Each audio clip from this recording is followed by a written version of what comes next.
Hi, this is Slightly Soiled. He's one of the Lost Boys, and what I have here is actually just a simple structure. The one we had, I mentioned in my email, was not what I thought it was. So I put together part of a broken one and just slapped something together. So I can show you this close up in a minute. The harnesses we took were one of those, as I said, the sort of back harnesses. Yes, we did. We just sewed little pockets in like a flag holder so they would actually sit. They were snug. So when you move the puppet, you move your body, the puppet would go as well. And it would still have a little bit of this type of movement, so it wasn't just doink, doink, doink. It actually had a little life of its own. So I will just tuck it in here. Excuse me.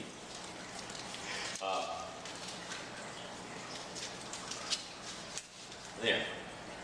So we had this arm here. This arm was flexible. Here we have a yardstick, but it's screwed in here with a bolt or a loose bolt. This doesn't work. You can see it's actually broken. It needs a little more play like this and would never work in performance. It wouldn't last. This type of wire, which I'll show you close up in a minute, actually works just fine. It doesn't look great, but it's all hidden anyway. So here you have the ability to move back here, move the head, and it's kind of a sleight of hand. So you're constantly taking focus with one part of your body while you're moving your hands up around to do that. So that everything, you have to tuck this down here. These are latex masks, fairly thin, so these guys can move. We wanted them to actually be able to have, a bit of human expression. Okay? Everything's built so it's a little bit flexible so that it moves. And basically that's it. So you mentioned the puppeteers moving their hands. You're constantly holding, you're kind of constantly holding it with one hand, moving it with another. And we had several, so you'd actually have, we had little hooks here, so we would actually hook this and it would hold in place while we moved our hand to a different puppet's head. So that's it. I'll show you him close up. Now here's the back. You can see this is a yardstick. We put two together and we glued them so they're nice, a little stronger. We shave the edges here because otherwise you end up with bruises. They poke you. This is actually the wire you want. This is just something I had in my studio that's flexible as well.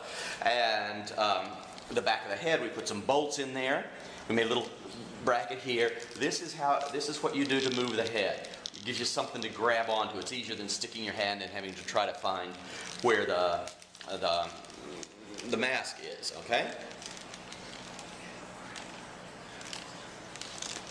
All right.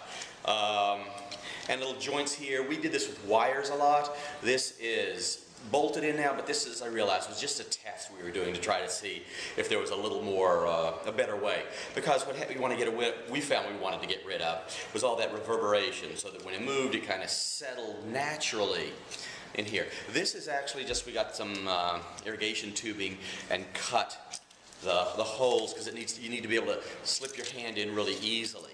So if the sleeve is here, the sleeve is cut, you can actually just pop it in there and you don't have things grabbing. We tried liter soda bottles, and that actually worked great, but it had a sound to it, so that was a little bit of a problem, but it actually held the sleeve very nicely. All right?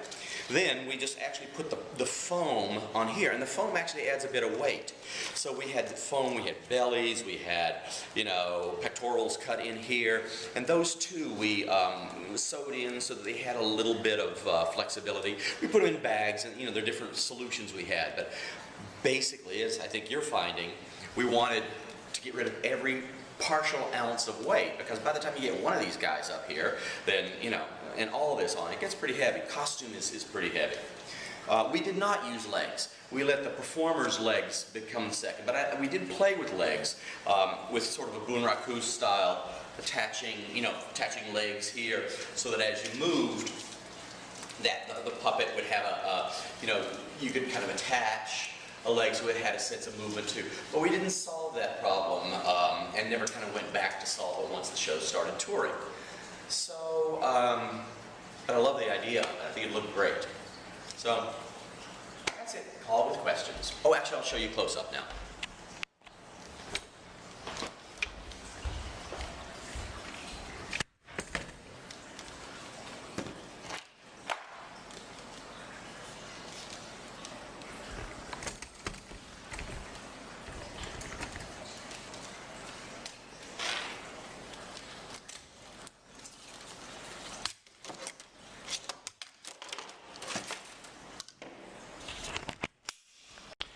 All right, let's see, I don't know.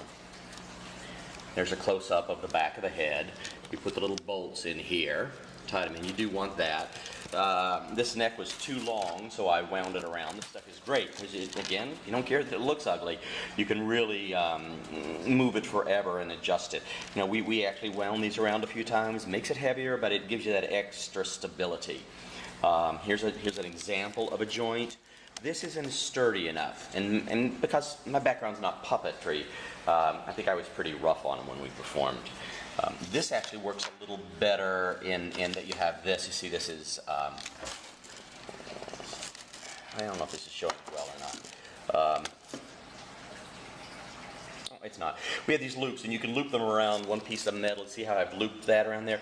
You can actually just loop more wire through there and stabilize it. You want to wind it around so that it has that flexibility, but it will make a pretty fluid joint. I'm sorry I don't have that to show you right now.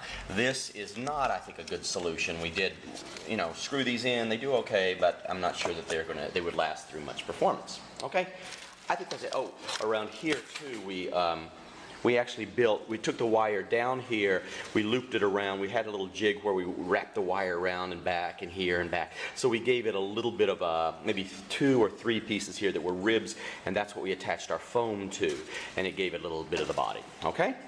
And that's it. That's it.